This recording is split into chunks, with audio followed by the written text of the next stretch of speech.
two, you know.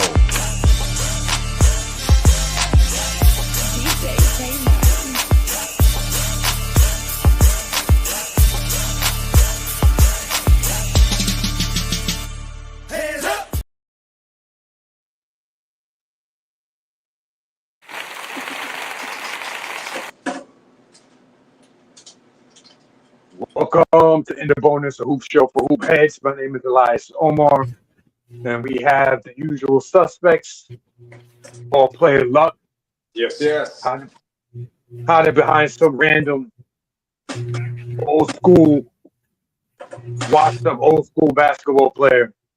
You know what I'm saying? As all the young kids say, you know what I'm saying? 80s, what they were saying in the 90s is there, but that's way before the 90s. You know what I mean? Peace, No, Chef. The pistol. pistol. Pistol is in the house. Pistol's in the house. Yo, white boys with bangs. I don't know, man. Only bangs you got to worry about is what he got on his hips. Oh, damn. Yeah, we teasing, bro. Of course, the infamous Sun Apr26 is here with us. What's up, everybody? How you guys doing? Yes. What up, Sim? Simma. And Slick Vic holding us down. Peace, y'all. Peace. Hey, Simba, flash the message. Something's out there, man. Let the people know how they can join in with the show, enjoy what we're doing here tonight. Rock out with us. Here it is. For those who want to join the show and wants to like talk and stuff like that, please feel free to join in anytime. All watching and listening are welcome to join us live at http /StreamYard StreamYard.com /5xbtpgceek. This, if you click on the link, you'll be able to join us. Just keep that in mind. This link is the same link as every week. So this is the same link. If you want to join in, come chat with us, talk your shit, and peace out. This is the link below. All right, that was very thorough. Thank you, brother. Yes, It's very efficient. Not a letter left behind or a number. Yep. Yeah, man. Welcome to InTheBonus. We want to thank our sponsors, Total Package Energy. We also want to thank Redeem Vacations and Bats Footwear. Go check them out, mob their websites, buy their stuff if you feel so inclined. It supports the show. All right, y'all. It's that time of year, man. Everybody's going for it. Who's gonna win? Playoff time. We getting right to it. Here we go.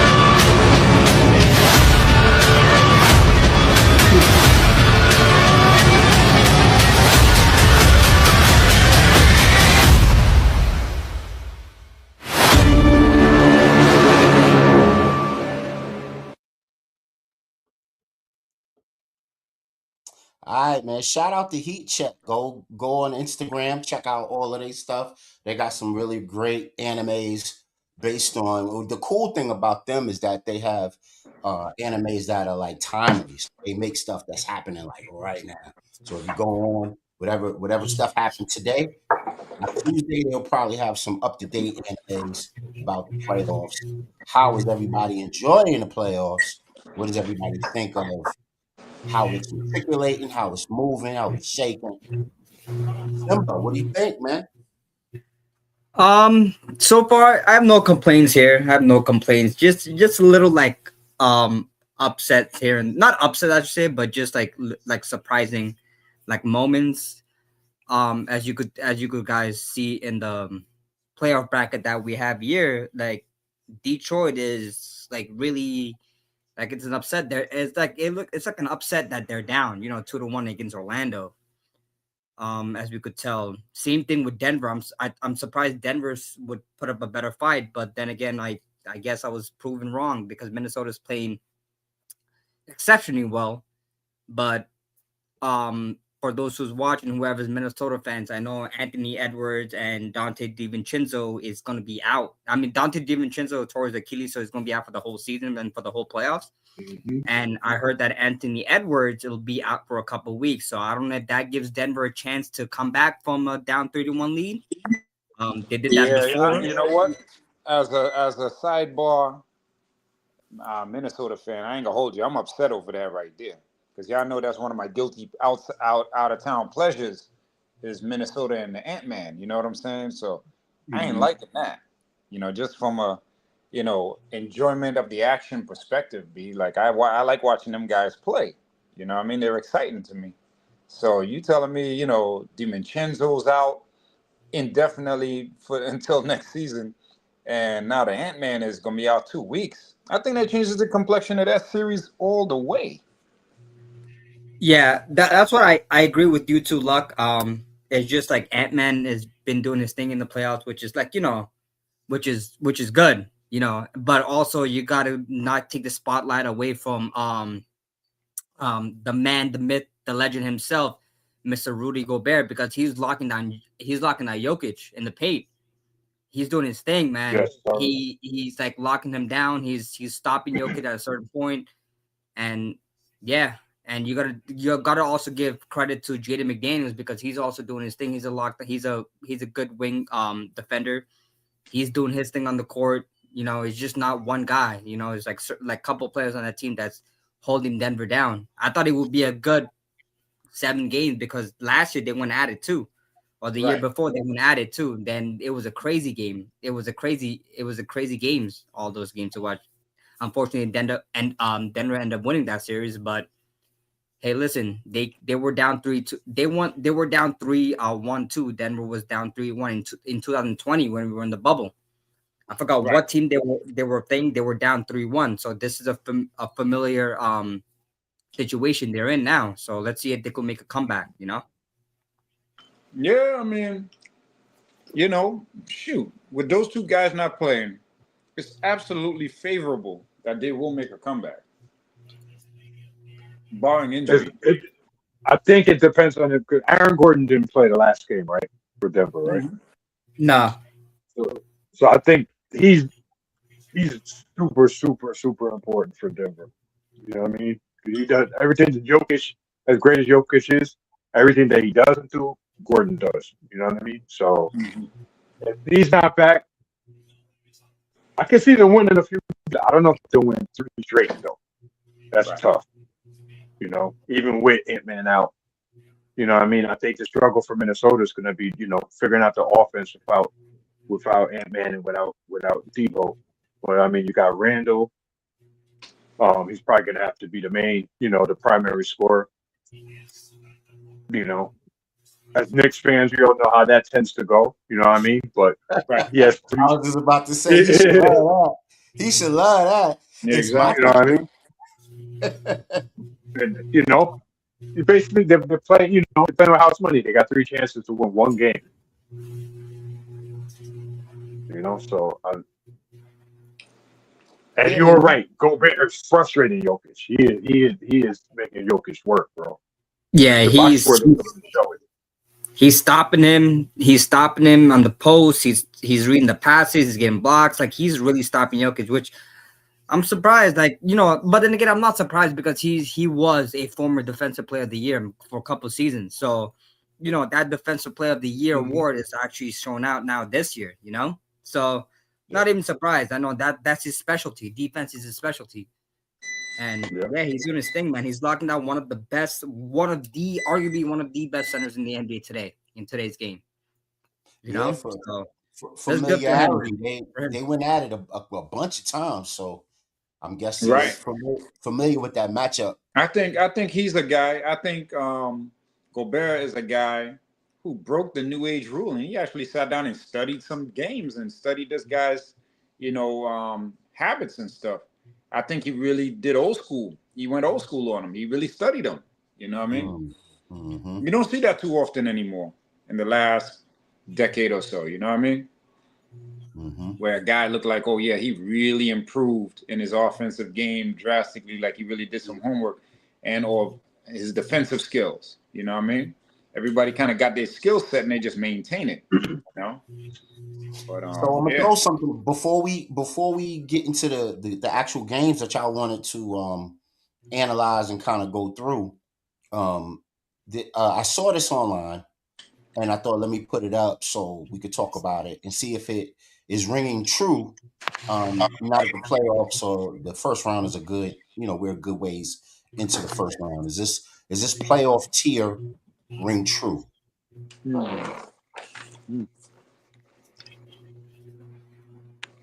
So they got who we thought was going to be championship contenders, to the elites, to the teams of destiny, to the overrated. Who would you rather would rather be with you, and then those going fishing to Cancun at the bottom of it. Did these things play out, or is it a kind of to be continued? What do y'all think? And I know That's that Harford is on Golden State, right? Who, Harper? Yeah, isn't he on Golden State? Yeah. Yeah. So what do y'all think? And then of course, Giannis isn't in the playoffs. So No. I mean, OKC should definitely be on top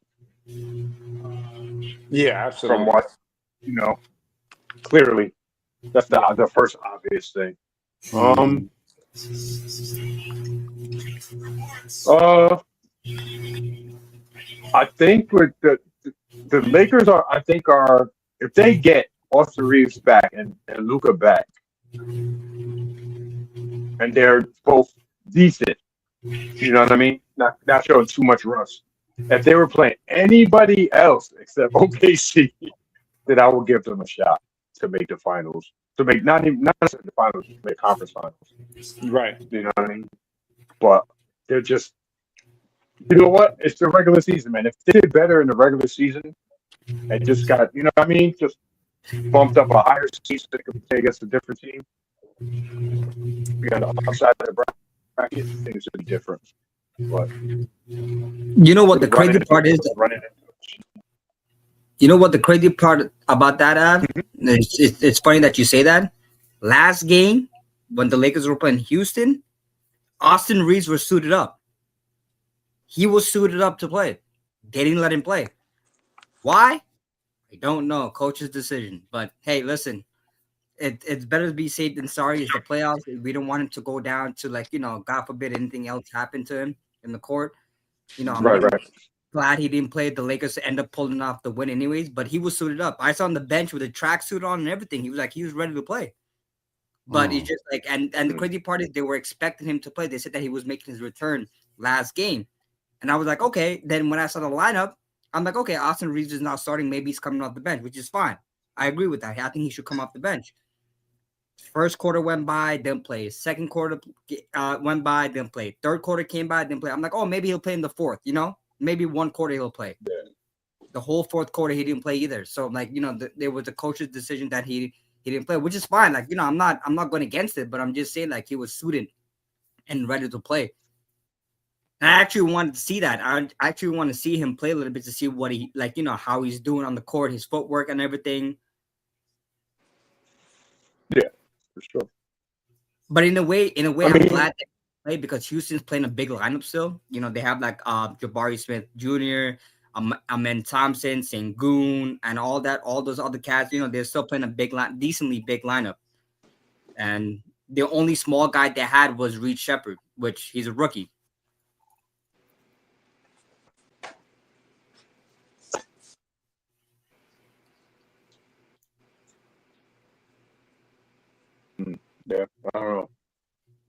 I mean, I mean, I hear you. You like the parody where you just can't cakewalk through the first round, but you don't want a whole lot of folks going down, especially crucial people. If you're gonna beat a Yeah, team, you want to face a team possibly at their full strength. You know. which is fine, right? Because I understand what you're saying. Like, I completely agree with you, which is fine. But at the same time, it's just like if you're like student and stuff like that, and if you told the people that, oh, Austin Reeves might be coming back and he's student and ready to go, just give him like 10 minutes on the court, see what he could do, and let him not play the rest of the game. Just see what he got. If he's still rusty in the thing, you think he's not ready, just pull him out. It's nothing like you can adjust. Tom Cat in the place to be. What's going on, bro? Everything's all right. Yes, sir. All right. What's up? We just here kicking it about the parody in the playoffs and all of the hurt heroes. Everybody going down with something. Which one of the games y'all want to get into, man? These focus games that we got. Y'all want to talk some Knicks? Y'all want to talk some Wolves? I think we already kind of talked a little bit about the Wolves, but y'all want to talk Spurs, Blazers? What say y'all? Shoot. Let's go Blazers Spurs. Blazers Spurs. All right, here we go. What do y'all think of that series? Yo, I see the aliens back, so the flying saucer has landed. And this time not on his head, right? Shoot. Yeah, right. No more chin music, right? Yeah, no more chin music. No more sweet chin music. Nah, you gotta play the Shawn Michaels theme song, man. You gotta play that Shawn Michaels theme song. He gotta learn how to tuck and roll, man. I mean, come on now. No hands down. No hands. Right? No doubt. Now we know how a tree. Now we know how a tree in the forest lands. Oh. Boom, boom, boom, boom. Yeah, Tom with the punchlines today. Let's get it. Oh yeah. I mean, the aliens back, so I think, I mean, what's the series right now? The series is today they won. So 3-1. They won, so 3-1. 3-1. Yeah, the aliens back. If he could just keep himself standing and not falling. Yeah. We looking at the next game gonna be Spurs. They're gonna get these guys out of here, man. Yeah, for sure. The Blazers, give them credit. They That got man right.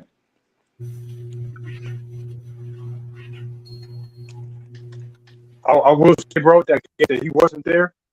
Dylan Harper and Stephon Castle went off, and I think, bro, and give them two seasons, maybe 3 seasons, they're gonna be the best backcourt in the NBA, bro. I agree. I put money on that, and that's gonna be scary because they're gonna have Wemby. That's gonna be scary. Yeah, it's gonna be They scary. both went off for 25 plus, super efficient. You know what I mean? And both good. Harper's a decent defender. Castle's a monster defender, and really, neither one of them could even shoot yet. You know what I mean? You could tell their mechanics is right. You could tell, but outside, they still haven't got that. I got that developed jumper. When they get that, this is gonna be dangerous, bro. It's gonna be ugly. You know what the crazy part is, guys, about this whole Portland Trailblazer team? You know who's the coach of the Portland Trailblazers? Yep. Tiago Splitter, bro. I didn't know he was a former Spurs. That's the crazy part. I just saw that. I just realized it. Oh wow. Because Chauncey Billups is has a case on him with the gambling, so he had to step up. Yeah. I mean, with the alien on deck, I believe the Spurs. And again, I am pulling for the home team, but I'm just saying, injury-free, Spurs got a very strong chance of getting into those finals and doing it this year. But injury free is a big deal. That is not guaranteed by no means in today's NBA, especially not guaranteed. Fellas, right or wrong. If you see Spurs and OKC in the Western Conference Finals, that's going to be a movie to watch. Oh, absolutely. That's what they want. Absolutely. That's what they want. They want either Spurs, OKC, or Lakers. No, we're taking the Lakers out. We're taking the Lakers out of there because they're gonna get embarrassed. we're taking that team out. The thing with OKC, bro, and the Spurs is that Wemby he'll never say it. He despises Chet Holmgren, bro. And it started for back in the day when they were playing U18 international ball, and Wemby went off, but USA won, and Chet Holmgren got the freaking MVP. He was livid. You know what I mean? And I don't know if you've noticed it, but every time he plays against Chet Holmgren, he makes it his goal to embarrass this dude. And it's kind of, and Chet is good. He's not on the level of Wemby. You know what I mean? So it's kind of, it gets ugly sometimes. But fellas, salute. What up, Don? What up, Don? Peace, Don. Ain't nothing, man. I told you, see my Spurs, man. Oh yeah. Why Stephon trying to fight people? Yo, Av. Yo, man, I tell you, that was funny, bro. They woke up a beast, man. Well, you could birth the boy outside of South Jamaica, but you still gonna have that South side in him. Hey, look, he got it on both ends, man. The Rock and South side in him, man. Yep. Tell you, man. I was just talking to his pops last week too, man. Shit, boy. Yeah, they on the bench, man. I'm kind of glad how they set it up the conference, because they actually able to face each other in the Western Conference Finals. They make it there, man. Right. Yeah. I feel sorry for you, Simba. Y'all gonna sweep the Houston Rockets, but that's where the buck stops. Yeah, I know.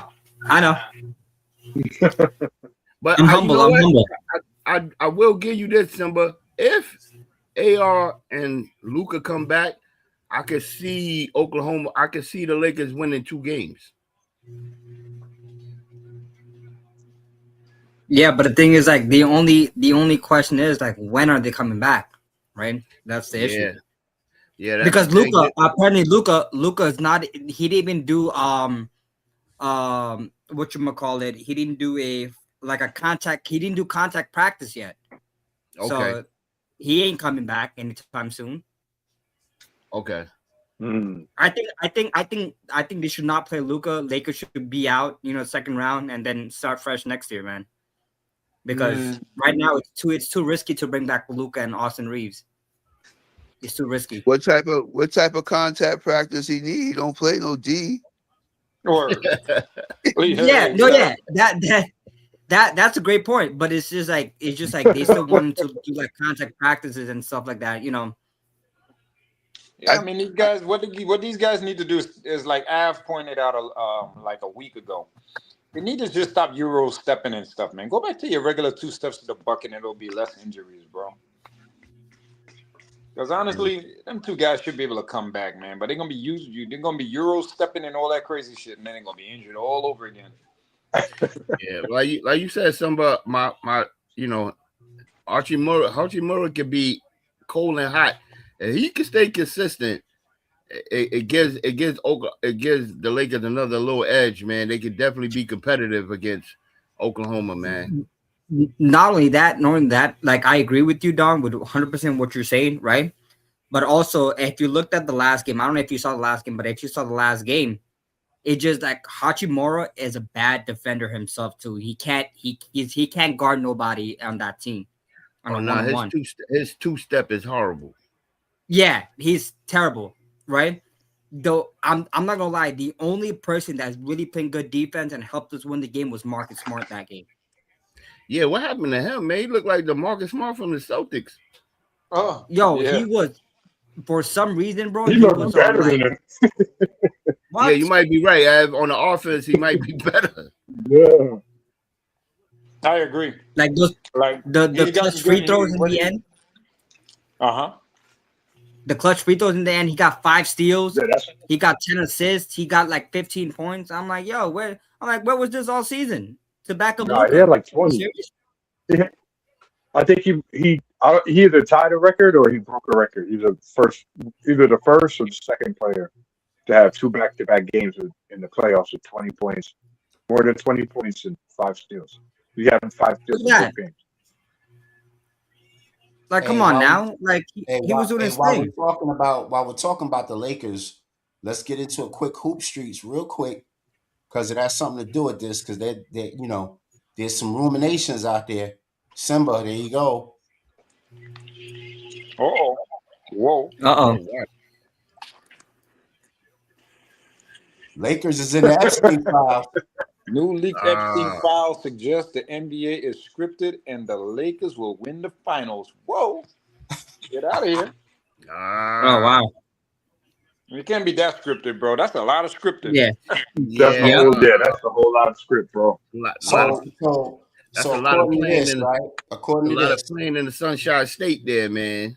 right. So according to this, right, Epstein tries to weave his web into however he could fix things, right? And this is supposed to be the champions for the last couple years going back, and he's predicting the Lakers this year. So he rigged this before he hung himself? Yeah, That's what kind they're of talking. Those are the redactions. I tell you what, if that was to happen, then I think I got to really start believing in more in these Epstein files. I believe in them already, but it should be a little crazy. Wow. It'd be a little crazy. Are the tell us at home, tell us on the panel, are those champions accurate? This is what And Simba better go to FanDuel real quick. Yeah, this is man. in the Epstein. If this is FanDuel that bet. Yeah, I swear to God, yo, I swear, bro. If this is true, I'm about to go to my FanDuel account right now, put all the money I have on my account on the Lakers to win everything and win big money. Swear. Nah, man, don't do that, Listen. bro. You just got married, bro. Don't do that. I think you better go to DraftKings and got married, bro. Don't do go to DraftKings and go over or under. Word. Go over and under. Yeah, That's man. crazy. All right, quick. Ooh. Who's your favorite number? 11. Let's get into it. Jeez. I think it's consensus across the board. Can I go first? I know, Luck, who you gonna pick, Luck, bro? you might. I think I might go with your answer, Luck. But let me hear what you got. Zeke, Isaiah Lord Thomas. Yeah. I know him by his full name, Isaiah Lord Thomas. Yeah. I gotta go with him. I think they should have put this. Who's the second best number 11? Right. Hey man, skills and a little bit of danger, man. I'm going with Mad Max. Let's go. Who's that for Phoenix? Is that KJ? I think that's KJ. He's not KJ wore number 7. Oh, he was 7. You're right. You Now, ain't that Bao or Dual or something like that? Oh, Boris Diaw. Boris Diaw. Okay. Oh, that's Boris Diaw. Something like that. Hard to tell. From San Antonio Spurs. Who's your favorite? We got a few people watching right now at home. Tell us who's your favorite number 11.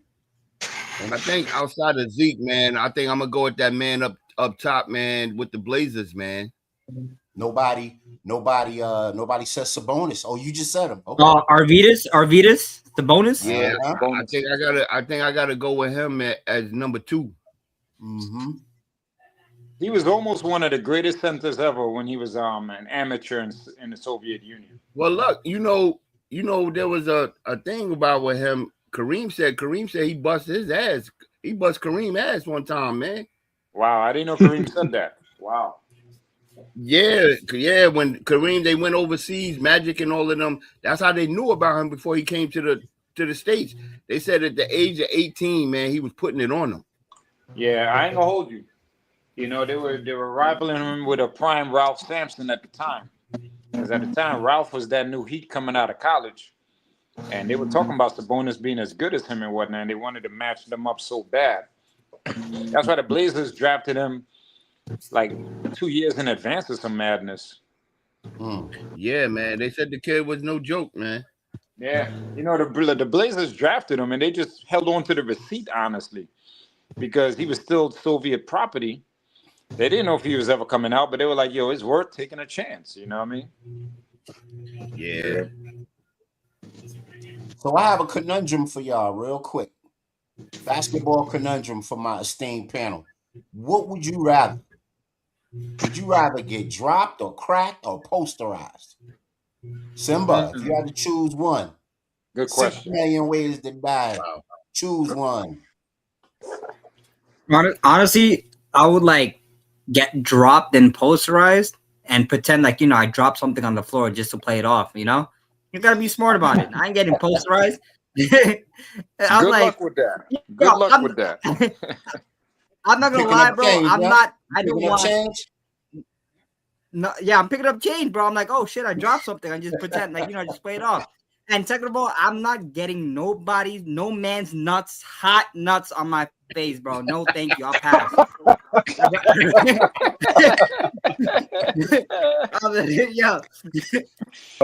Yo, I will take the quarters, bro, and play that shit off, bro. I'm not doing that. Yeah, Simba say you don't want itch on me, boy. No jock itch on me. Simba, you say you don't want the Simba, you don't want the honey roasted. Nope, no honey roasted, none of that. No caramelized, no nothing, bro. I'm good. Nah, I'm with you with that, Simba. I think I'm gonna tell my coach, man, I sprained my ankle, man. Mama said crack. Oh man, that is funny. Yeah, man. As a ballpark, you know what's funny, bro? I take the poster. You take the poster. Oh, you want the honey roast? I can give it. Nah, I can. Hey, I can give it just like I can take it. So I'll take the poster. I'm gonna give me somebody else.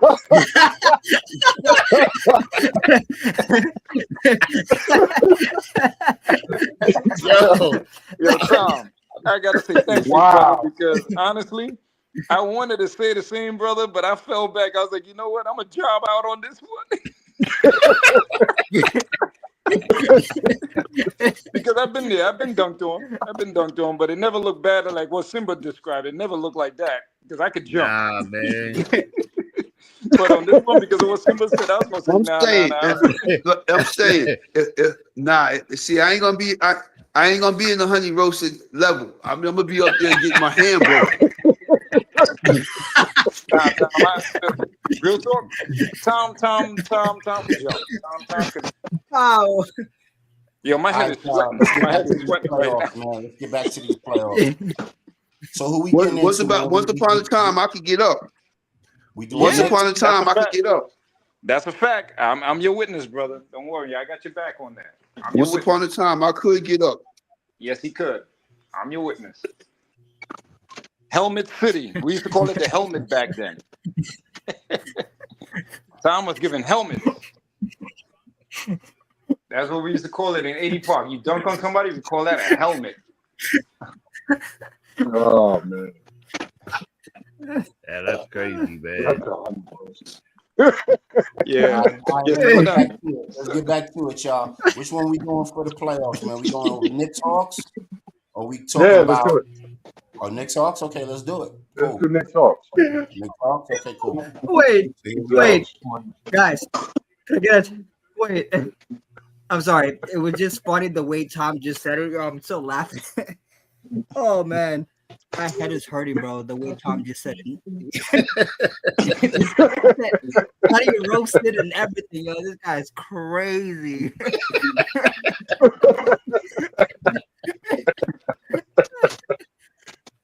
Oh, man.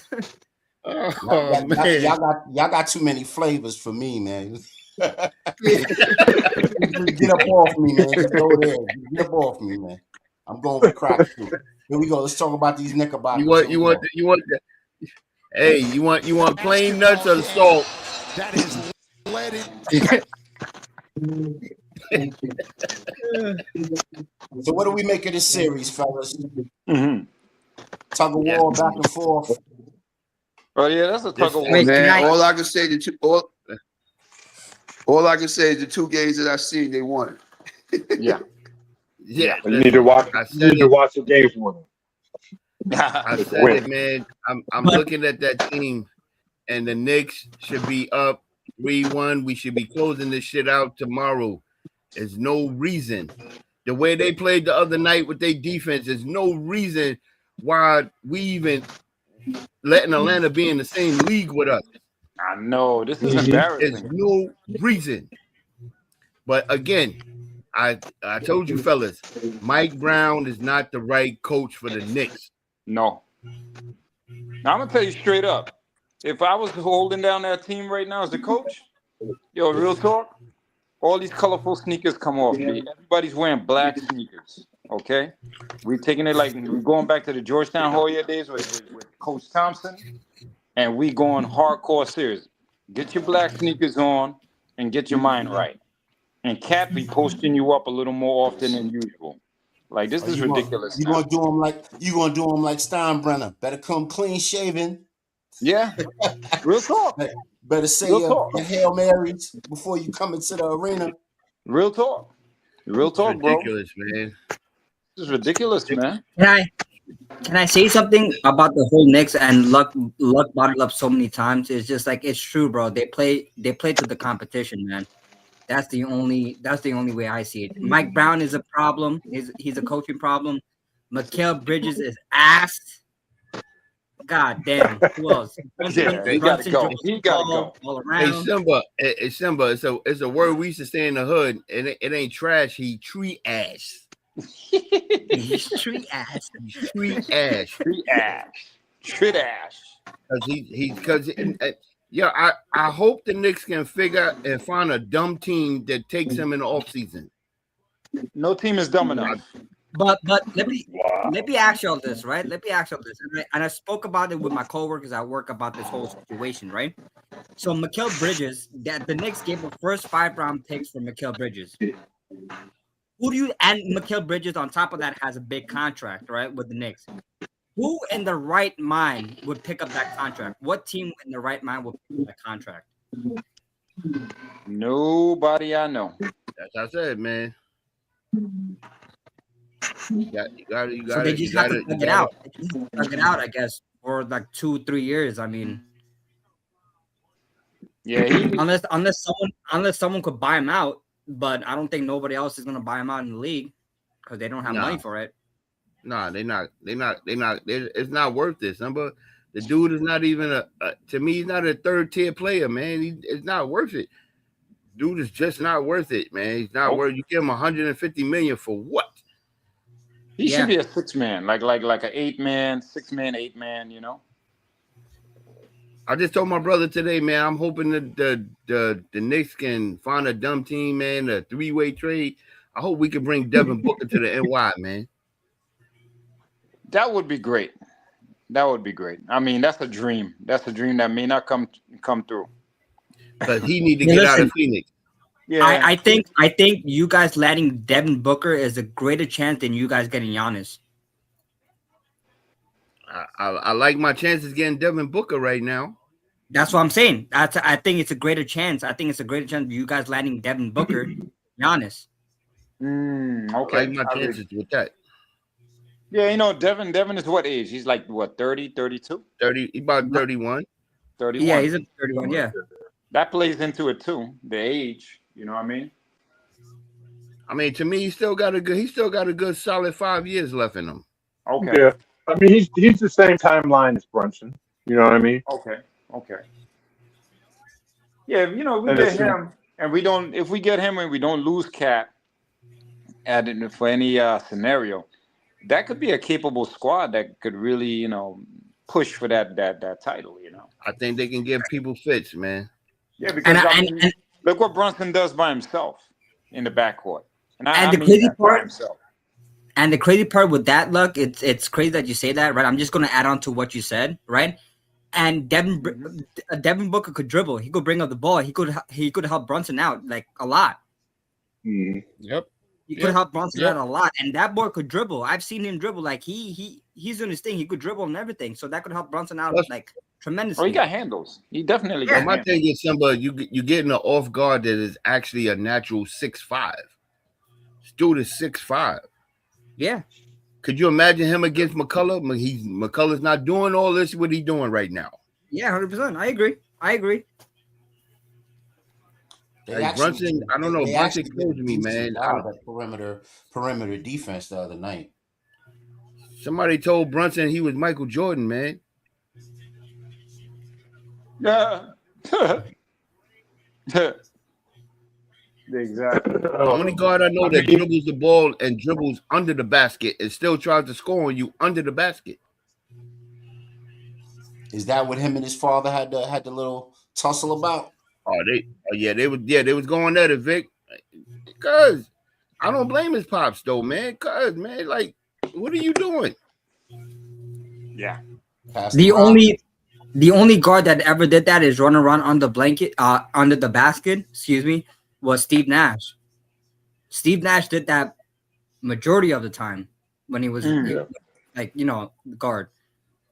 But Steve Nash wouldn't hold on to the ball for like 20 seconds of the goddamn shot clock. Yep, that's true. That's also true. This dude, man, like play the offense. This is what if I was the coach, Luck guys, I would play my offense through Cat. Play the offense through Cat. This dude had a triple-double yesterday. Play the offense through Cat, man. He's gonna get everybody free. Right. So that that's old school way. That was going to be my next question. Do you think Cat can repeat that performance with those assists? Absolutely. From the top of the key. Absolutely. Because he can command that that attention up top. Think so? Think that could be absolutely. A little strategy? I agree, Vic. Absolutely, he can. That's the mismatch, bro. They got Okongwu. Okongwu's a good player. He played with LaMelo in high school with the Ball brothers in high school, and he's a really good player. He's the starting center. He's 6'9". He's 6'9". He can't do nothing with that. And he's a skinny 6'9". He can't do nothing with that. And then the next dude that comes off the bench, Gay or whatever, he can't do nothing with Cat either, and he just hacks the hell out of him. So that's the mismatch. Give Cat the ball, force a double team. Cat he's not Jokic, but he's pretty damn good passer for a big man. You know what I'm saying? He's gonna hit who's open. That's what it is. They got it, man. They got it, man. Goes to Patrick Ewing style ball. Double it down to the big man. At least in this series. Yeah. And I want to shout out. I feel like maybe the third most important Nick on the team is OG. I don't know why people don't like him. Maybe he's not flashy, whatever. He's been solid. He's been a solid contributor. You're right. Maybe the most consistent contributor in this series. You know what it is? You know what it is? He don't have the marketable, athletic build, style of ball type of ball. You know what I mean? Mm-hmm. But OG is absolutely a solid player. That not for nothing, most teams should want an OG on their squad. Yeah, I would say this. I think in this series in particular, I'll be honest. I think he's their best player. He's consistently had 20+ points. He's playing great defense. Yeah. He's 10 threes. Dunking on people's heads. You know what I mean? Also, what's his name played well too. Jordan Crawford. Yeah, I think Jordan Clarkson, and I think the minutes that what's his name? What's the guy name? The guard for the Knicks? McBride. McBride. It seemed like he been hitting clutch threes this whole series. I want to see him go to the hole, man. He got a great first step for a guard. I'd like to Vic, see him go to the hole. you know what's funny, Vic? When I went to a few Knicks games last year, to see that dude in person, dude built like a linebacker, man. Yeah. So he got the strength. It's definitely Yeah, there. he's got a great athleticism. I'd like to see him get a little more physical. Go to the cup. You know. They get past Atlanta, boy. They're gonna have to play. He's gonna have to play everybody. He's gonna have to empty that bench against the Celtics, man. Oh yeah. Boy, I tell you, you're right He's gonna have about to empty that. that bench because During the season, though, the same problem that Atlanta's having with the Knicks, Boston had with the Knicks. They couldn't do nothing with our big men. you're gonna have to do something because it look like Philly about to go home right now. I was hoping Philly would. Put up a fight in this series. It's looking bad. It's looking bad, Vic. I like watching them. Looking bad, man. I just think personal thing, like when ever since Paul George came back, it's just like terrible from suspension, because I saw the last game when they were playing last game against Boston in Philly. Paul George just like they passed the ball. I forgot who got the rebound. They passed Paul George the ball. He came to the other side of the court and he just shot it. And I'm like, bro, you just got the ball. Are you kidding me? You taking a dumb shot? And he missed. He like a wide right shot. He airballed it. I'll tell you what, I take Paul George over or Mikal Bridges any day right now. Yeah. Hey, but you know what? Yesterday, man, he had a decent defensive game yesterday. Bridges, yeah. But that's what I'm saying. Like he's not even playing good defense. Other than yesterday, he's not even really playing good defense either. That's mainly his calling card is his defense. Yeah. but guys, I gotta say one thing, right? What's his name? What's his name on Philly? Oh my God, what's his name? I'm blanking out. Embiid? What No. Get position? that bum out of here. Don't ever say his name, bro, on this show ever again, because he barely played. He playing today. I don't know why, but he playing. What's his name? Oh my God, the guard. Yeah, Edgecombe. He is gonna be really, really good in a couple years, because look what he's doing now. He's like playing with Maxey along with Maxey, and he's in the starting lineup. That boy has defense. He could shoot. He hustles. He does everything. And I'm like, in a couple years, I'm telling you, Edgecombe is going to be a problem too. If he stays with Maxey and develops a game, that two backcourt is going to be nice. It's going to be nice. Same thing like what App said earlier on with Stephon Castle and one of the Harper brothers. I'm telling you, in a couple years, they're going to be nice too. Maxey's already nice. Imagine Edgecombe. Yeah, Maxey's nice. Imagine I've been a fan of Maxey's. I'm a fan of Maxey. Yeah. Tyrese Maxey he's that dude. Mm-hmm. He's definitely that dude. Edgecombe's like starting with Maxey and stuff like that with the lineup, which is good to see, you know.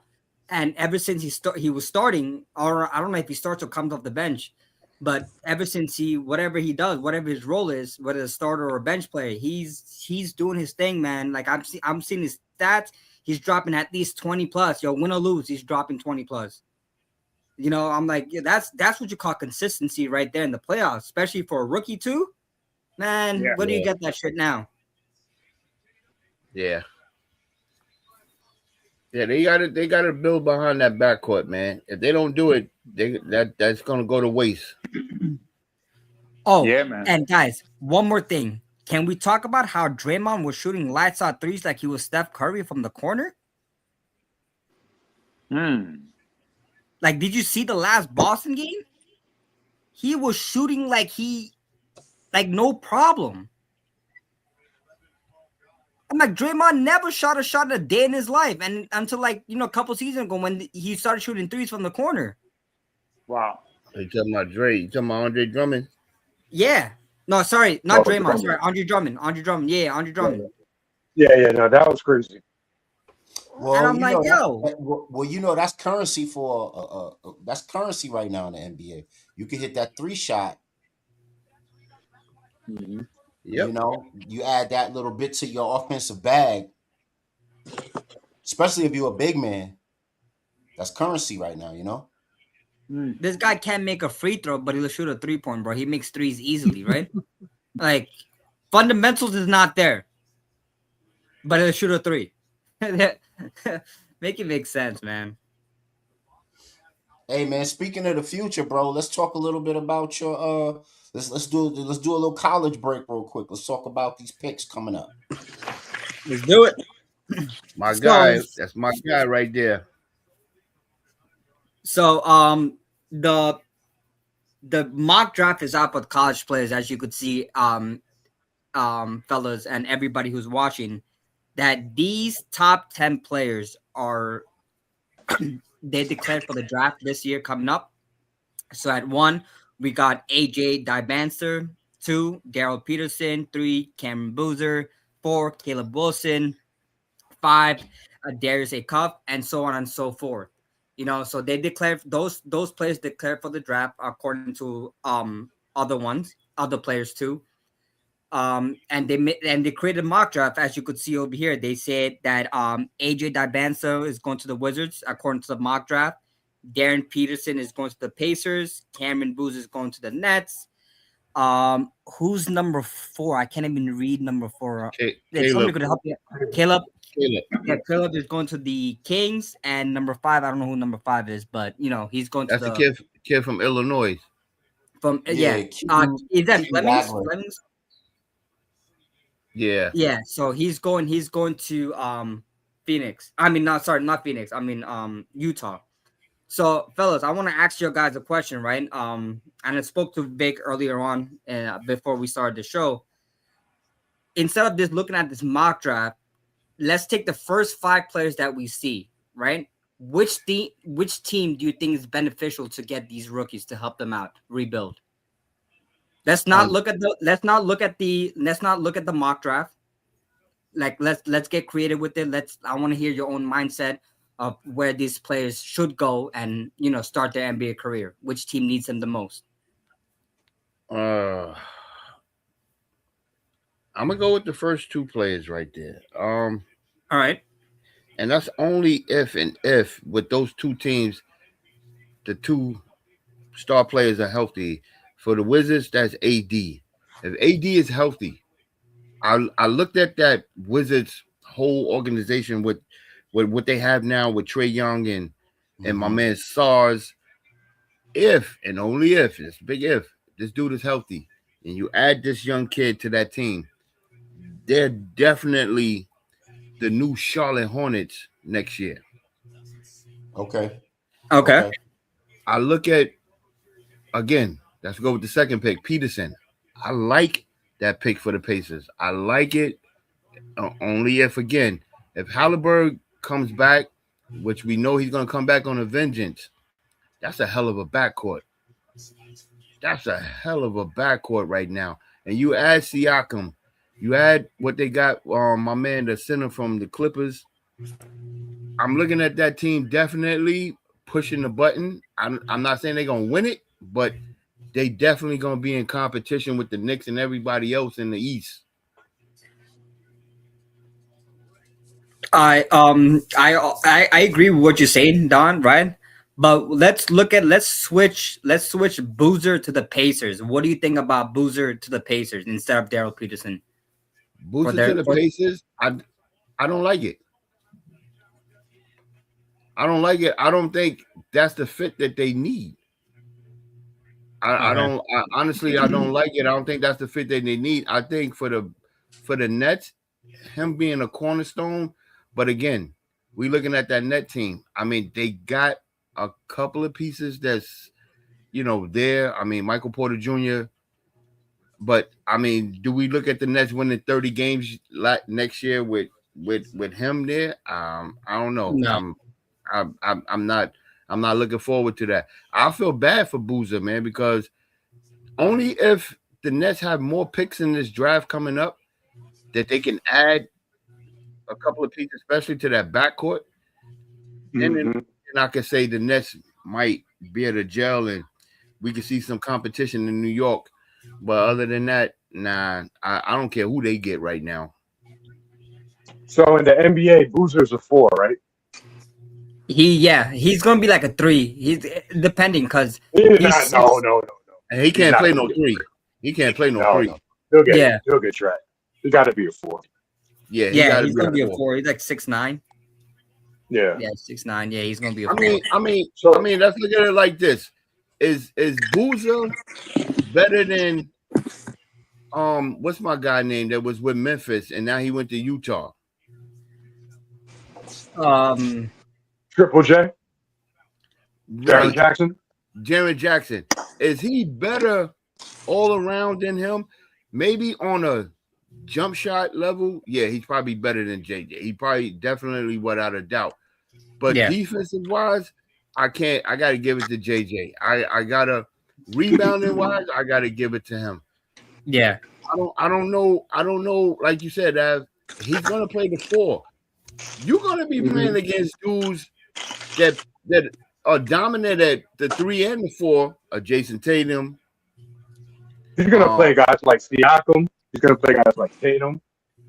You can't. You know what I mean? And we all know Tatum's gonna kill him. Yep. Tatum's gonna cook him. Yeah, hell, I'll tell you what, Siakam will cook him. Yeah, Siakam right now. Siakam will cook him, and it's not really bad to say. He's a rookie. 80 points.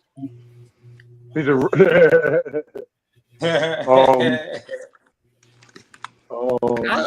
I would like to see. I don't know. I think I was only asking though, because he mentioned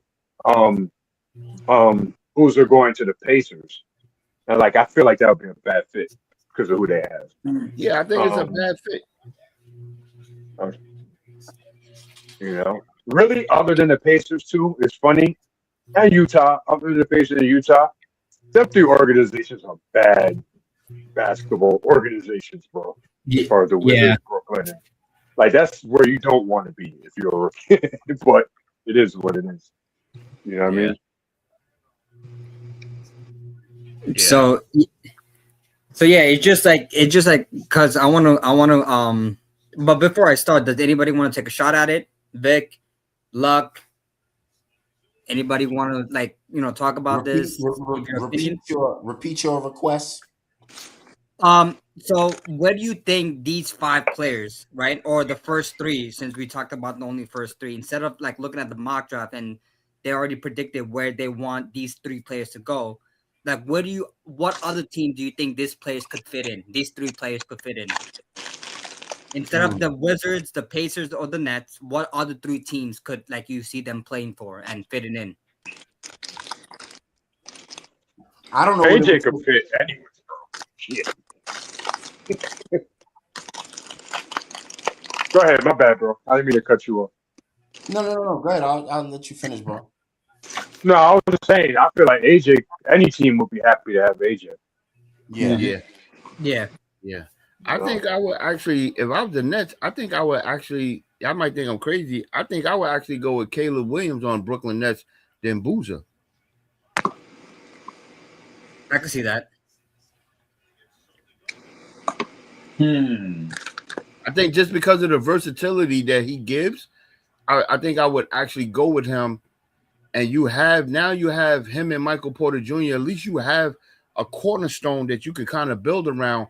And then, like I said, it depends on how many picks the Nets have in the draft. I mean, if they can fix that backcourt, they might be looking at something.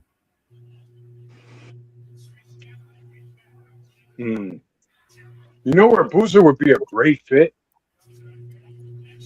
He would be a great fit in Golden State, bro. Oh yeah. He would be because he's a very good passing big man. He's smart. You know what I mean? And you have that's a key thing on Golden State's offense. You can't a lot of the young guys don't get run because they don't understand the offense initially. But I think he could fit right in, bro, on Golden State. If they,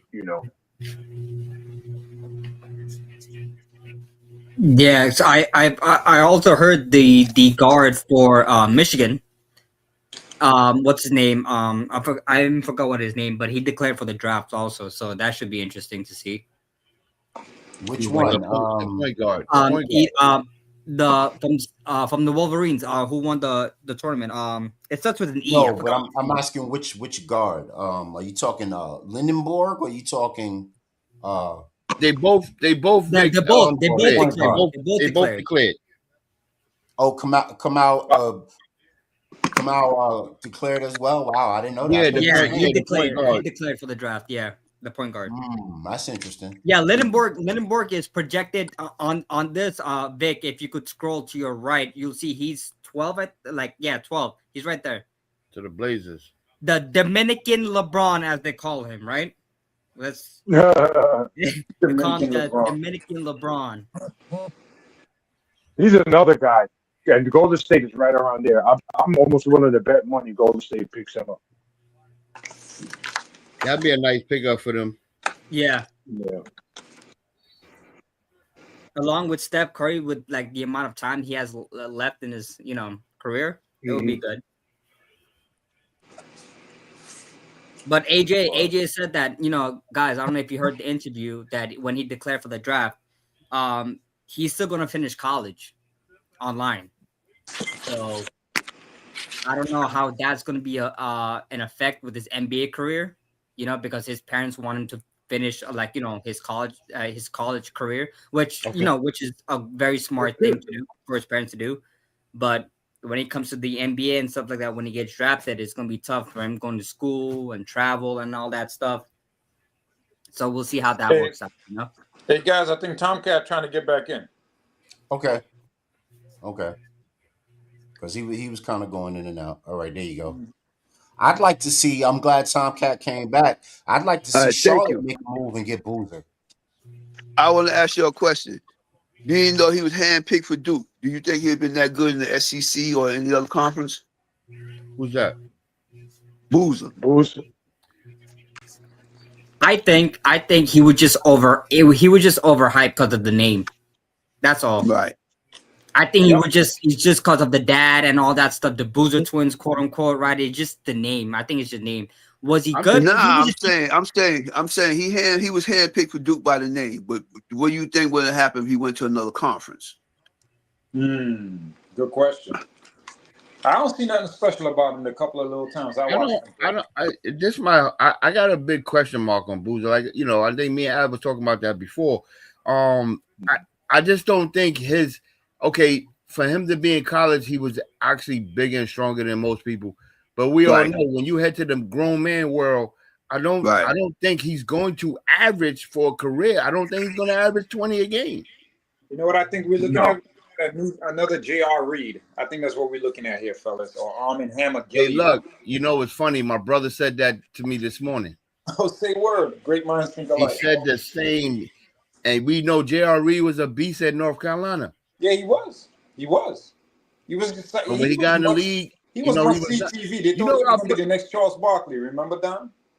You know who I put him as? I know y'all fellas probably remember. Remember a dude that played for Oklahoma State by the name of Byron Houston. And in that same aspect, we all know Byron Houston was a monster. The dude had over 1,000 rebounds, I think, in college, and he had over 2,000 points, but he wasn't nothing when he got in the league. Nope. Dude wasn't nothing when he got in the league, and that's why I said he's gonna have a problem. First of all, his footwork is a problem for me because, like I said, you're going against people that play the 3 and the 4. Let's talk about Tatum. Tatum's gonna cook him. We spoke about Siakam. Let's talk about Kawhi Leonard. Let's I could give you 5 offhand that he's gonna have a problem with. Mm-hmm. So, like, we're looking at him being give or take. I hope the kid has a great career, but I can't see him being one of those prolific scorers. Listen, bro, he's signing. You gonna ask me how he would? You gonna ask me how would he look in Charlotte? Yeah, I think Charlotte would make themselves solidify themselves as a really good upstart team if they had an enforcer down low like a Boozer. You bang them boards. You know your role. You let Ball do everything he's doing. You let Knipple do everything he does, and all you do is play defense, block shots, and get boards. That's an easy rookie year for a cat like that. I don't think that's going to be him, though. I like I don't that. think that's going to be. Believe it or not, I like if what's his name comes back healthy. I like to see him playing with Kyrie Irving in the Mavericks. Oh. A Dookies. Oh Lord. Cameron Boozer? I think that's a perfect fit for him, man, over there. Hey, you never know. The fix may be in. You got Temporary. fixed last year. Yeah. Man, he gonna just be begging for autographs, boy. He's gonna just be begging people to sign an autograph for him. That kid right there ain't gonna do nothing in the NBA, man. I don't think so. I think he's overhyped. I think his brother is overhyped too. But I think his brother staying back in college. Who made the bad pass? Who made the pass that shouldn't have been a pass? Him or his brother? That was a good question. I didn't. Oh, yeah. Because all you had to do was hold the ball. All you had to do was hold the ball. Hold the ball. That's it. I don't even think they had what 10 seconds. What's the thing? Of course, the timeline was what 8 or 10. Yep. In college. No, I'm saying which one is it? 8. It's 10. All you had to do is inbound the ball and hold it. Let them foul. It was 8 point. It was like something about 8 seconds, right? 8 seconds left. Yeah. And then they did all that and then threw it. That was crazy. That was wild. Yeah. Nah, I think he's going to be.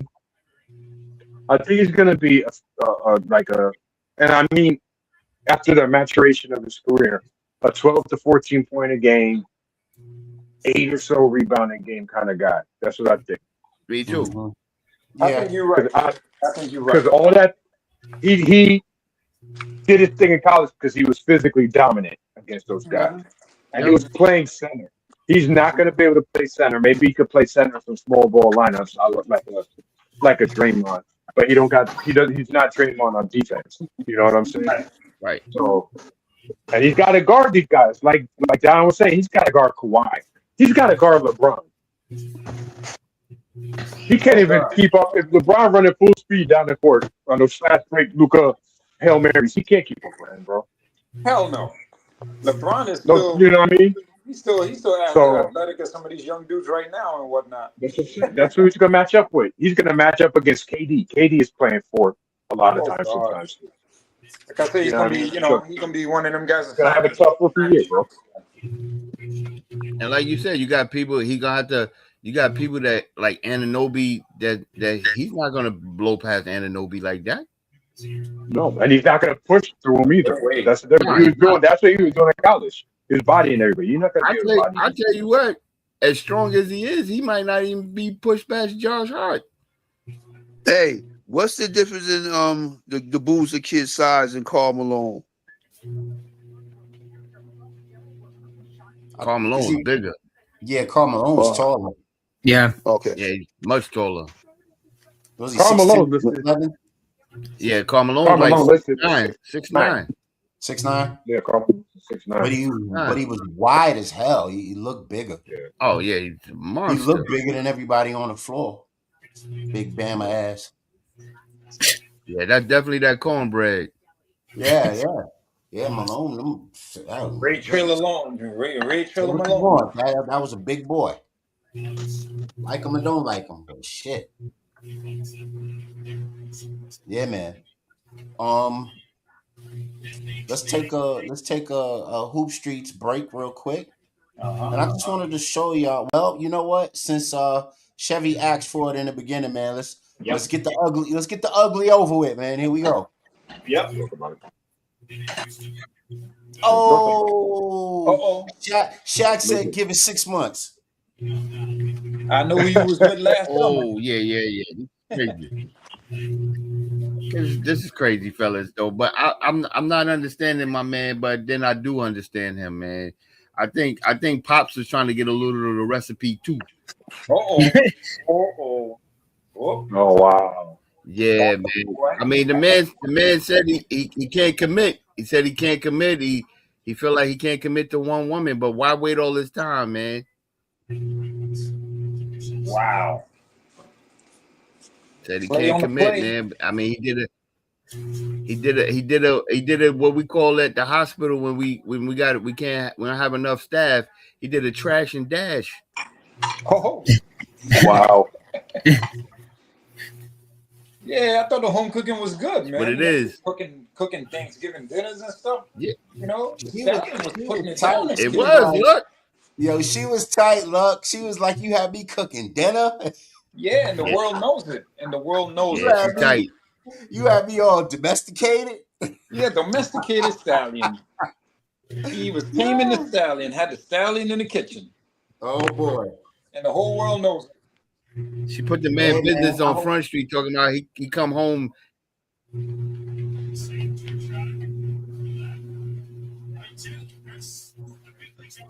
Somebody said it's 0-2 for the WAP ladies, man. They can't hold. They can't hold for the WAP ladies. It's 0-2. They can't hold on to them. Simba. That's Tommy, a bad sign, man. 0-2. Wow. They both free agents right now. Word. What part of the game is that, man? Yo, you know what? You know what's crazy, guys? That nobody is like keeping low key about too, and there's nobody talking about. Since we're in the topic of Megan Thee Stallion and Klay Thompson, Glorilla and Brendan Ingram is also. I think they might break up if Brendan Ingram doesn't win this damn first round. And Glorilla was talking about like her getting like pregnant by him already. I'm like, God damn. Mm-hmm. That's the retirement plan. On some other relationship stuff, it's funny with the Detroit Magic series because Angel Reese goes out with Wendell Carter Jr. Yeah. And her ex is Jalen Duren. That's funny. So she goes out. Her ex plays for Detroit, and the dude she goes out with who's literally his matchup, Wendell Carter Jr. You know what's crazy? That I didn't know that either. Like her brother plays for the damn Wizards, bro. Who brother? Yeah. Angel Reese's brother. His name is Julian Reese, bro. Yeah. He must never play, man. Yeah. Yeah. I think he just got picked up. Got drafted. But you said he's on the Wizards? Yeah, he plays. Yeah, he's on the Wizards. He on the right team. Wizards, they disappear. Yeah. I didn't even know Gorilla and see. You told me something new. I didn't know Gorilla and Brandon Ingram was even dating. Yeah, bro. She's on every game, bro. She's on every game, and then apparently, like, I don't know if this was a meme or like a real interview or what she told him or whatever the case may be, that she wants to like have his kids already. That's why he playing. That's why he playing the way he playing, man. Because he been playing garbage. Bro, and that's what I'm saying, Don. That's crazy that you say that too. Like if Brendan Ingram doesn't get out the first round, that's gonna be the next news. You thought Megan Thee Stallion and Klay Thompson was bad? Wait until they lose the first round, bro. Well, they definitely going home. Because Glorilla is gonna go back to the studio and do some music and throw shade at Ingram, the whole 9 yards, bro. Probably gonna throw shade at the whole country of Toronto. Hey man, thank goodness for first names. I'm not calling my girlfriend no Glorilla. Yeah, I'm not calling bad. I'm not doing that, man. She just came up on the looks category anyway for me. She just came up on that because before she looking rough. Yeah, she just stepped up, right? She just stepped that game up a little bit, man. What a little bit of show money it do for you, man. I don't know. That's show money in that glam squad. Yeah, man. I don't know. A little bit of personal trainer. I don't know. Little BBL project. I don't know. Is that Planet Fitness or BBL? Which I think. I think why these dudes ain't learned from Lamar Odom and them, man, from the Kardashians. Man. Right. You nailed it, bro. Leave the man eaters alone. You nailed it, Don. Right, leave these chicks alone, man. Play ball, man. Deal with them after the season. Yep. I found this joint real quick here, and I wanted to. Let me cut you off. I'm gonna come up with that list of the ball players that mess with them actors and models and all that killed them. Tyra Banks and what's for the Fab Five? What's his name? Chris Webber. Chris Webber. It's a whole line. Me and my man was talking about that like 3 years ago. But I'm gonna get the list we going. Yeah, I forgot about Chris Webber with her, man. Yeah, man. So you gonna go down? You gonna go down with the infamous man eaters, the infamous NBA man eaters? These dudes need to be like AC Green and go celibate, man. Till the playoffs is over. Yeah. Yo, I found a cool anime. I wanted to play that for y'all. Check this out real quick. Hoop Streets. Here we go.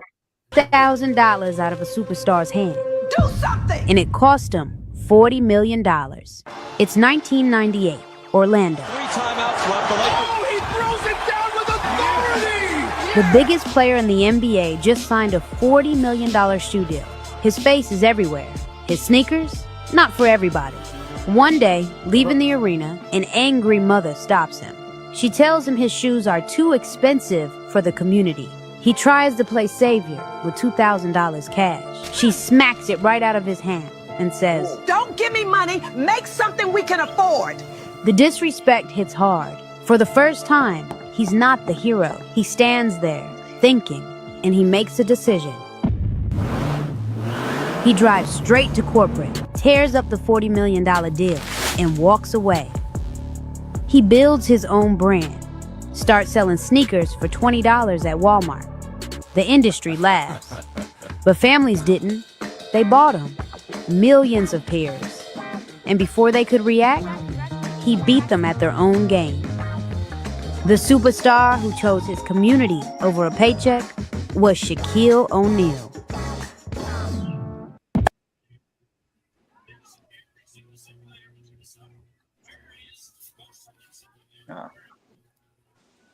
Any thoughts?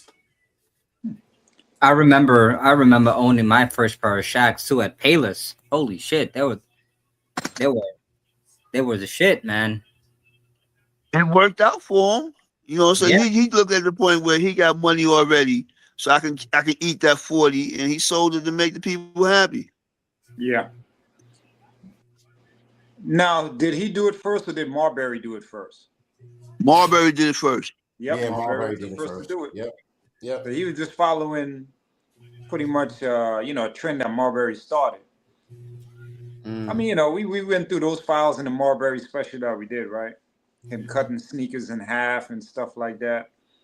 But Shaq is more like Shaq is like an ambassador, whether you like some of his angles or not.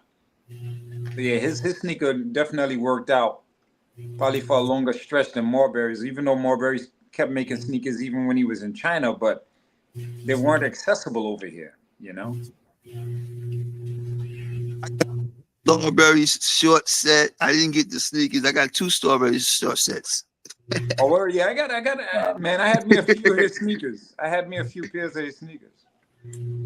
I still got a brown suede right now. I just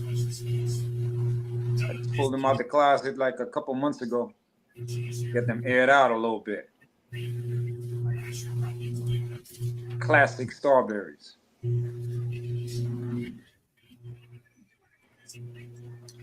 Yeah, Vic, what we doing? We doing that the Run Harper joint?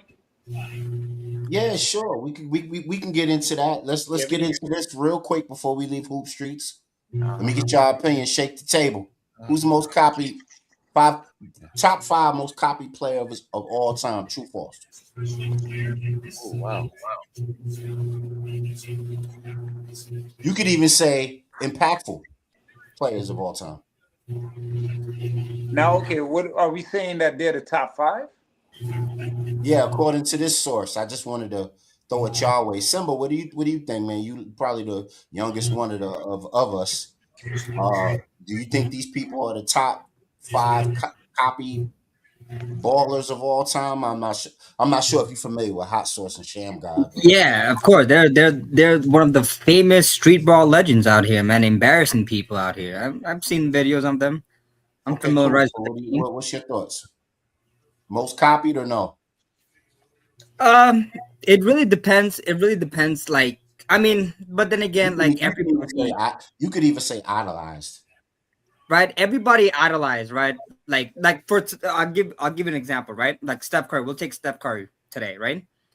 Everybody that you see that's young and watching basketball and watching, like, learning about basketball, learning about sport, they idolize Steph Curry. They get his jerseys. When they step on the court, they shoot from one end to the court, other end of the court, and they miss. Like, they want to be like him, right? They want to be a player like him. Nobody talks about other players like Michael Jordan and Allen Iverson, as we all would do and say. But I think like Steph Curry's up there also as one of the all-time copy players. I say, in my opinion, because everybody wants to be like him. All these young kids out here want to be like Steph Curry, play like Steph Curry, shoot like Steph Curry, and stuff like that. He revolutionized the game in general, right? And which is good for him. But everybody wants to be him till this day. All these little kids you see running around, I'm like, oh, they want to get the Steph Curry sneakers, the jerseys, and play like him and be like him and stuff like that. Yeah, they even hang their whatchamacallit, their teeth guard out their mouth like him and everything. Yeah. So I see that. I see that also, So that's what I'm saying. Like, I think Steph Curry is just like also like copied for sure. Steph Curry should be on this list for sure. I agree. He should be on the list. I mean, the Sham God handle, that switch crossover direction thing that he does, it's relevant. People are still doing it. Every now and again, I see Kyrie Irving using some of his little techniques. So, I mean, he's definitely relevant. Sham God. Like, that boy is nice with his handles, man. Holy shit. Oh, yeah. Came up in the Marbury era. Y'all remember when Hot Sauce and Sham God played 1-on-1, like in the courts? Yeah, I didn't witness them go 1-on-1, but okay. Hot Sauce name ring bells too.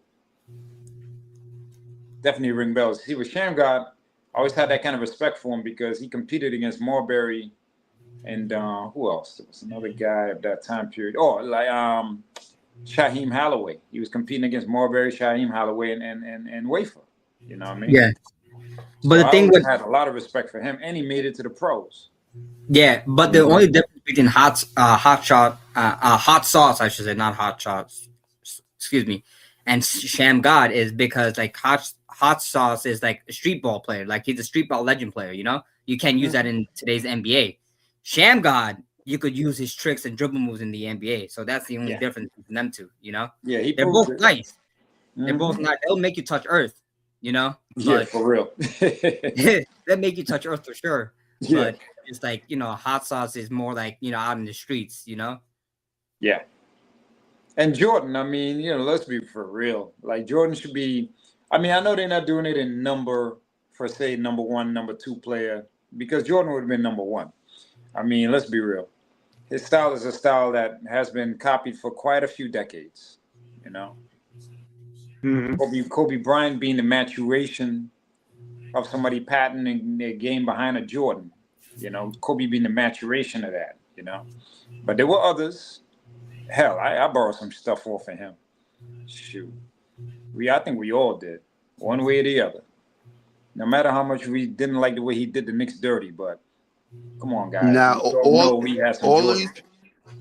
all these people on their list, they all got their equal space and time frame. Because you think about it, Luck, when the Hot Sauce, we had the mixtapes. Everybody come out doing him.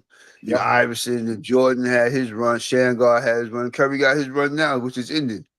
Yep. So it's spaced out good. It's really spaced out good. Yeah, it is. Yeah, you're pretty right. What's crazy, though, is that even Iverson patterned some of his game behind Jordan. He said it himself. That was his guy. Iverson was like 6'5". Wouldn't it look so different?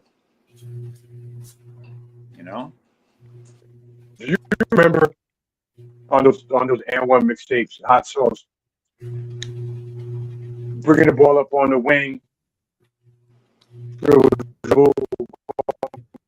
between his legs a few times, shaking and crosses somebody up 15, 16 times until Drew falls down and he has the lane. And instead of going to the basket, just throw the ball in the crowd and walk away.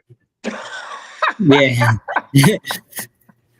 You should do that on a regular, Yeah. You drop somebody, then the crowd going crazy. Instead of going to get the bucket, you just throw the ball into the crowd. Like here's what I do for you, and he threw the ball in the crowd. Yeah.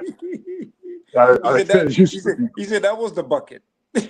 Yeah, that's the show. That's the show, folks. I'm done. That's the show. That's the Curly. That's the Curly Williams. What was my man? Curly what? Curly from the Globetrotters. What was his full name? They used to call him by his nickname and last name, but I forgot his last name now. He was the Curly. He did the Curly on them, the Globetrotters. He's like, yo, that's what I do for you. And he knows, that got the crowd up more than a jump shot. So. No, yeah, for sure. All right, man, let's keep it moving. Are we ready for the Ron Harper piece? Yeah. So we got the rollout first, though, right? Yeah, hold on. Yeah. We gotta do the rollout first. I had it on the just had it on while we were talking. Yeah. It looked like all right, here we go. Harper Sr. said this about LeBron James in regards to Bronny. Was this a vision you had? I'm not LeBron James. I'm not going to tell my kids what they have to do. I just want my kids to play and enjoy the game and whatever they can get back out the ball game. We will take it. Once upon a time, I told them whatever opportunity that you have, you should have a chance to play in the NBA. And on the latest Mind the Game episode, LeBron and Steve Nash were talking about the Rookie of the Year race when Steve Nash brought up Dylan Harper, and that's when LeBron said he saw the Ron Harper comments. And then Dylan Harper, I think is almost as good as he's so good. He's so good. But he's on a winning team, and he comes off the bench behind Darren Fox and Stephon Castle. He can't win Rookie of the Year, but damn, he's damn good. He can't win Rookie of the Year, But he's as good as anyone. That's my point. Has there ever been an MVP and a Rookie of the Year on the same team? But I mean, obviously, in my lifetime, I've never seen a team to have an MVP and then a Rookie of the Year. Yeah. I mean, especially maybe if he started the year, but they're stacked. Yeah. Dylan's great. Yeah. I'm a big fan. Yeah, Dylan's great. I mean, his daddy ain't shit, but he's good. I see him. How cool Wow. Wow. What a rollout. Wow. So I guess this, this must have got luck ticked off a bit. You ain't gonna just diss my man like that. Nah, you're not gonna diss my man like that, man. I used to idolize Ron Harper a little bit, man. I was a Ron Harper fan myself. Try to be like him a little bit, you know what I mean? But I mean, hey, look, it wasn't without provoking, though. Let's be real, fellas. What you guys think about that, man? What you think about that whole scenario right there? That's crazy work, man. That's crazy work. For LeBron's stature in the game and the professionalism that he should exhibit, I don't know if that was necessary to go there like that. All right. Let me start off, right? Since LeBron is my guy, right? I was waiting on it. Let's do it. Come on. I'm like, look, I know you was looking damn well to the screen right at me. I was smiling. But I got my sunglasses at night. Yeah. Yo, so let me talk about that, right? About that whole situation, right? Because I saw that video also. I think from a fan standpoint, I'm a huge fan of LeBron, as everybody else knows in the show. LeBron was wrong for doing that. You understand? I don't think it was professional. It was really professional of him to say that. You got to understand, Ron Harper played with the great late Michael Jordan. You understand? He won championships under him. He played with one of the greatest NBA ever to play. To him to say that about his son, saying that his sons are good, but to shit on the dad, it makes no sense. You understand? That's the way I see it. right? And like remind you, like I'll tell you guys, and whoever's watching, I'll tell you how it is, right? Mhm. I'm a LeBron fan, yes. Like, I think he's the greatest player, of all time. Not of all time, but in this generation. Yeah. But when I see something wrong in anybody that, like anybody, it could be anybody in the NBA or anybody I see that something's wrong, I'll call it out and physically say it. It's wrong. Okay. I'm not hiding it. I'm a LeBron fan. As you guys know, I'm a LeBron fan. I'm a big supporter of LeBron. But certain things he does is wrong. It's not professional. It's uncalled for. And like Vic said, right, he did it probably in a like it didn't trigger him, but still, it shouldn't be said regardless if it triggered him or it didn't trigger him. You said good about his sons. You said his sons are good, but why are you disrespecting his pops? That's like you're telling me, right? That's the same exact thing. It's like, oh, what do you think about Jalen Brunson? I'm like, Jalen Brunson is a beast of a player. His dad was shit. Like, it's the same thing, right? So it's just like, but his dad was shit, though. Like, keep it in a well, but I'm just trying to make a yeah, man, help me out here, shit. I guess that would be more true to form if that came out. Yeah, but the thing is, like, it was really uncalled for. Like, I think you know what? I think what I'm waiting on. I think Av is gonna give it to us. Go ahead, Av. Yeah, I mean, dude, Ron Harper, talk shit about him. You know what I mean? Yeah. So he talked shit about Ron Harper. You know what I mean? And yeah, it's just unprofessional. Right. You know what I mean? But this is LeBron. The league ain't gonna do nothing to him. He just broke his mind, and I kind of like that. You know what I mean? I kind of like there's certain dudes in the league like Draymond, like Curry does. Curry could, but he doesn't. They can speak their mind, and Commissioner ain't gonna say nothing to them dudes, yo. You know what I mean? But they have a little back and forth going, man. They got a little back and forth going. But here's the thing with that. Right? It's just like that's the reason why I respect Curry, right? Curry could talk his shit too if he wants to, and I know Curry could say a lot more crazy things, but he doesn't choose to. But the only reason why I feel that he doesn't, because like he's humble enough to be in this position where he is now. He doesn't want to let the talking do the game. He wants to let his game do the talking for him. You understand? So that's why I respect Curry a lot, because like yeah, you'll talk about shit. I could talk shit about Curry all day in his ears, just going at him. But when he sees me on the court, his game will show me something different. Yeah, but his wife speaks enough, bro. Like he, there's not much more he could kind of shell out on. I mean, his wifey alone is a problem. Remember a few years back when he was in the middle of a championship series, the woman had the nerve to say, "Oh, the referees are fixing the game." Like, he had to keep it kind of like mid-profile after that, to be quite honest with you. You know what I'm saying? And that ain't it. She came back again and did something like a few years later. I can't even keep track of that woman. Yo, but Tom, the thing is, like, what Tom think about this? Yo, Tom, what you think about this? You being a father-in-law of a ball player, and your son out there still getting busy and stuff. Yes. What you think about that situation? Yeah. Say it one more time. Okay, the situation here with LeBron taking shots at Ron Harper, because Ron Harper made a comment on him first and foremost. Ron Harper did make the comment on him. Like when they was asking, you saw that part when it was asking Ron about his sons, and he said, "Well, I'm not going to tell my sons what to do. I'm not like LeBron. I'm not going to tell my sons what to do with their career." What you thought about that? Right. How you feel about that?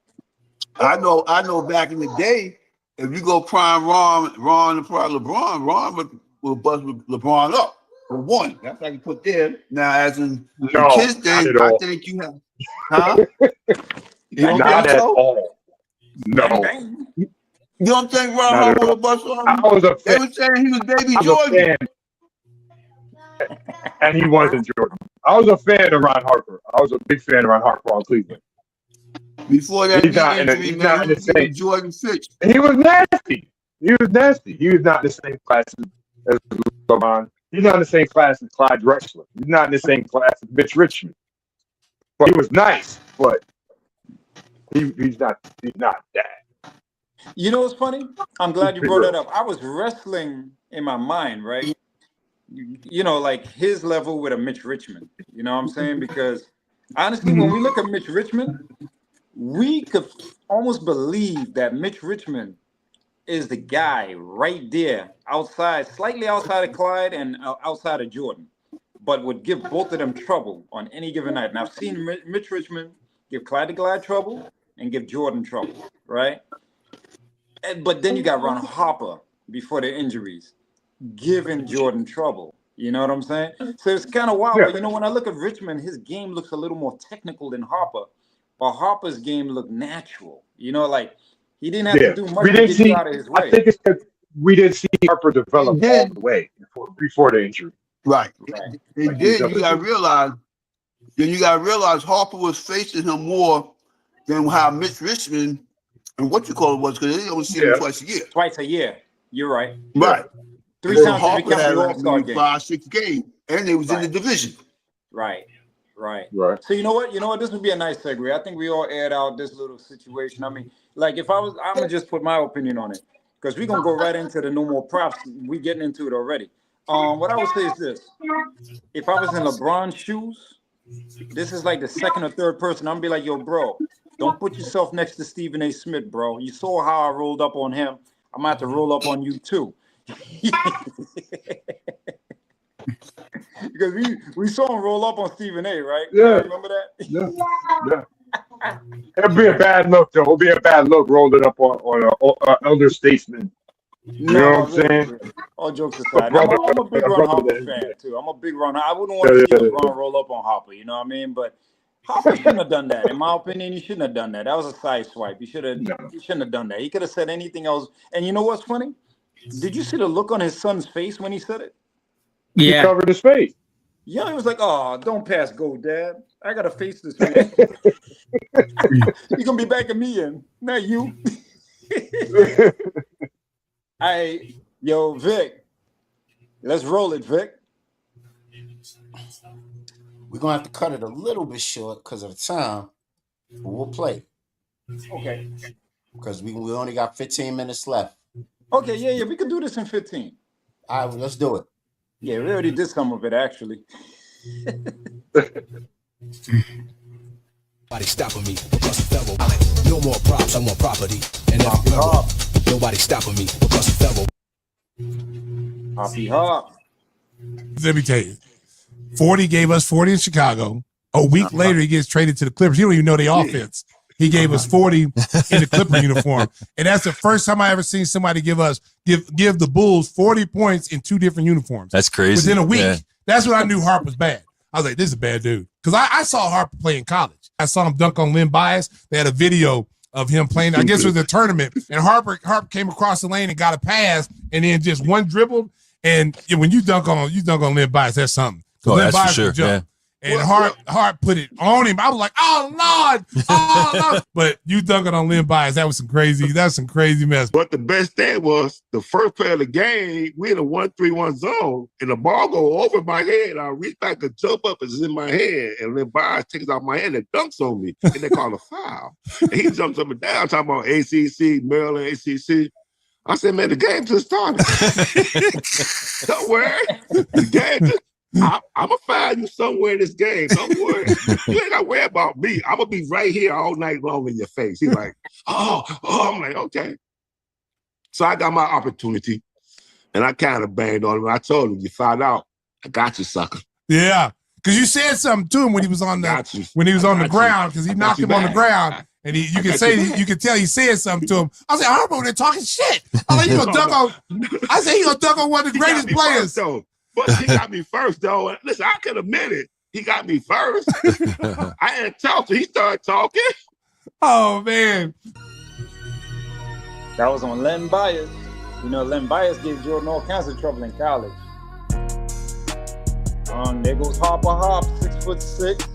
Everything. Right there, you see him, he's number 34, Ron Harper. A 6'7", 185-pound forward from Dayton, Ohio. Go ahead, everybody thought Harper was going to be the next Dr. J when he was coming out of college. Because if you look at his stats in college and Dr. J's stats in college, they were almost mirroring each other just like Dr. J, he was averaging like damn near like around 15, 18 rebounds for his school.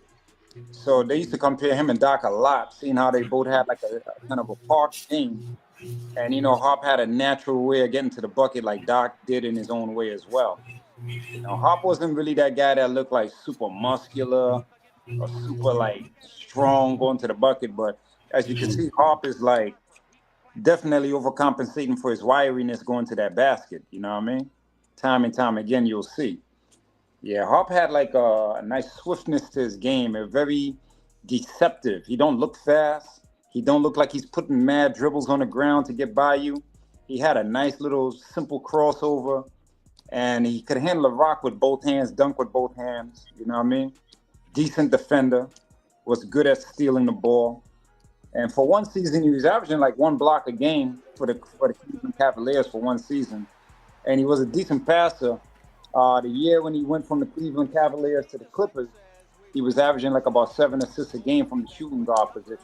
You know what I mean? So, you know, Harper was, you know, he was something, man. He was nice. He was nice. I was a big fan. It's just that he had bad ankle. The bad ankle messed him up a little bit.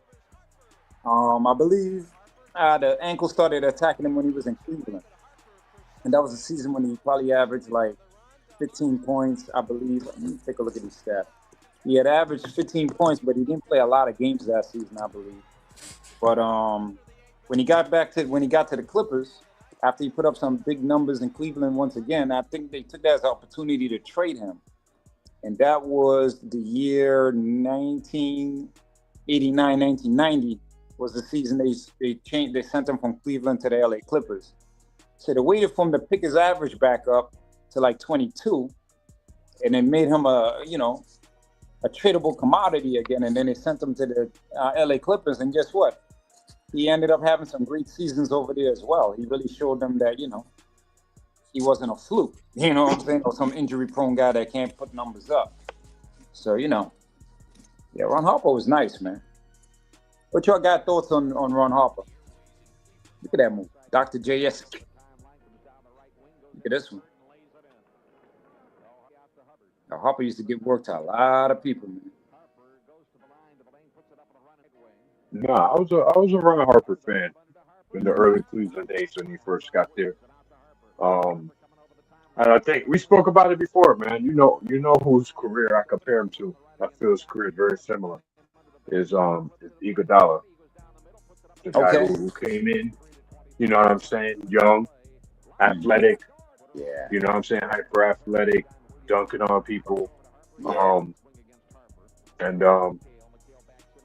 you know, end up elsewhere, and using their veteran, you know, all the stuff that they learned and as they became a vet, and applying those skills in a role to win some chips. You know what I mean? Like, you know, Harper did it with the Bulls, and Iguodala did it with Golden State. You know what I mean? Yeah. Very similar. It's wild how he won some chips in Chicago, and then he won some chips in LA. You know what I mean? He played with Jordan, then he played with Kobe.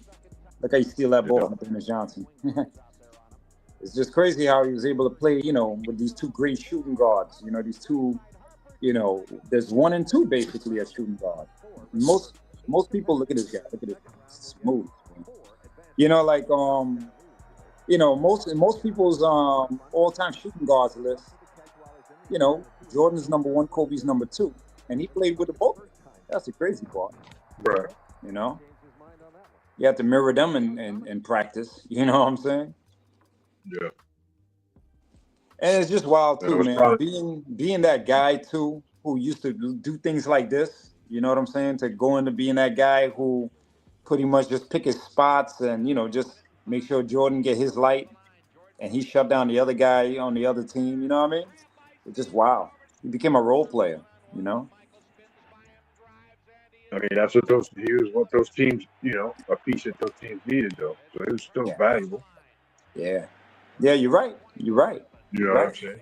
Mm-hmm. And honestly, in practice, that's probably who they sharpened their swords with. You know what I mean? I'm sure. In practice, he was guarding Jordan. He was guarding, you know what I'm saying? Who's guarding Kobe. Ooh, look what he did, Mokeski. Look at this. That guy's like 7 feet tall. Yeah. Yeah, You that's his base.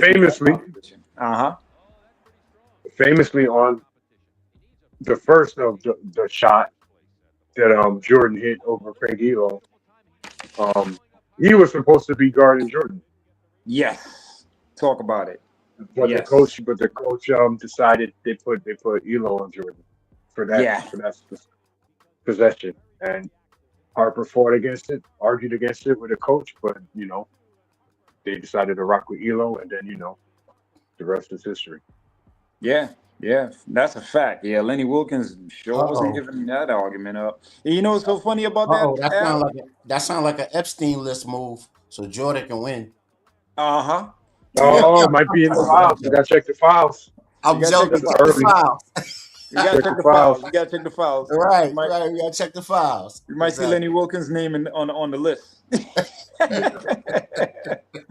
Good old Lenny. You know what's crazy though?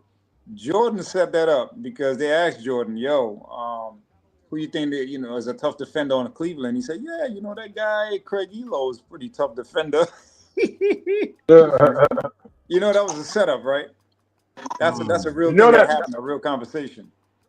That man got on drugs and almost committed suicide after that shot, right? No, get out of here! I didn't know that.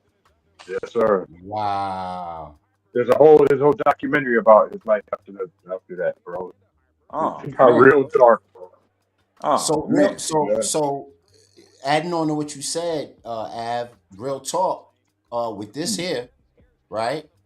They say that homegirl couldn't take his mood swings and he wasn't doing well during the season, Simba.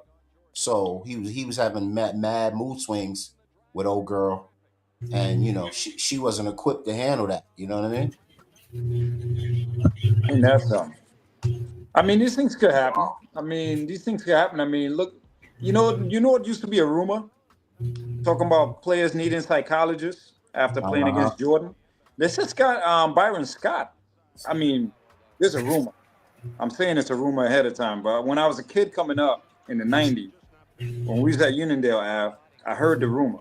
They said that Byron Scott needed a little bit of help from a psychologist after playing against Jordan in the finals. That's what they said. I don't know how true it is, but that was the rumor. So I wouldn't say no, but I wouldn't say that one in particular is true. I can't say I know that, but that's what I heard. Yeah, that was the hoop streets of those times, Yeah, I can see that. I mean, when you're hyper athletic and you're at the peak of your sport, playing against the best of the best, and you want to win, and you give it your all to win, and then you lose. It's got to be crushing. You know what I mean? Because at that point, it's not about money or it's not about fame or anything. It's about for the real competitors, it's about winning, and you putting everything into it. Right. Your whole life previous has been about getting there. It's got to be crushing. You know what I'm saying? Yeah, man. Yeah. This guy's game. His son's got a game. His son, the one in San Antonio. His game is kind of similar to his father's. There's times when you can see him going to the bucket like his dad. You know what I mean? Agreed. Yeah, you can see it. He got a game like his father. With the same finger roll and the same, kick step to get into the middle of the lane. Yeah. You do for see sure. it. You do see it, man. Look at all that. He looked just like his kid. Just put on a little black and gray shirt on him. Yeah, smooth. Yeah. Smooth. Dylan doesn't have his athleticism, though. Say that? Dylan Harper doesn't have Ron Harper's athleticism, though. No, he don't. Nah. You don't. Nah. He got a little hint of it. A little hint. Yeah. He might have a little more shakes. You know what I'm saying, with the handle, but he got more shakes. But he's also smaller too. But he's like what, 6'4"? If that, Dylan's like 6'4", right? I think so. Yeah. 6'4", 6'3". Could be like that. Yeah. Yeah, he got a little bit of his father's game, a little bit. I'll give him that. You know, most of these great ball players, and I do consider Ron Harper a great ball player. It's just the injuries kind of, it almost made him a what if. Those injuries almost made him a what if. You know what I mean? Look, you saying that how the Dylan boys, Ron Harper's sons have copied their father. I just wish someone else copied their father too, but that shit's never gonna happen. I know damn well y'all know who I'm talking about. You see, this is what got Ron Harper in trouble, bro. You want to step in them sneakers and deal with that? You want to feel the wrath of the king? Are you gonna actually say things like this? Like, I'm just saying. I mean, come on now, like, you're gonna get your Laker card revoked, man. You can't be doing that. And with that, let's get ready to go, man. Great show. Ab, take us out, bro. Wow. Yeah. Sam are gonna go to a game and be on the sidelines like Stephen A. Smith, yoked up on the sidelines by LeBron. But this is a dope show, man. Shout out to Don. He left early, but shout out to Don.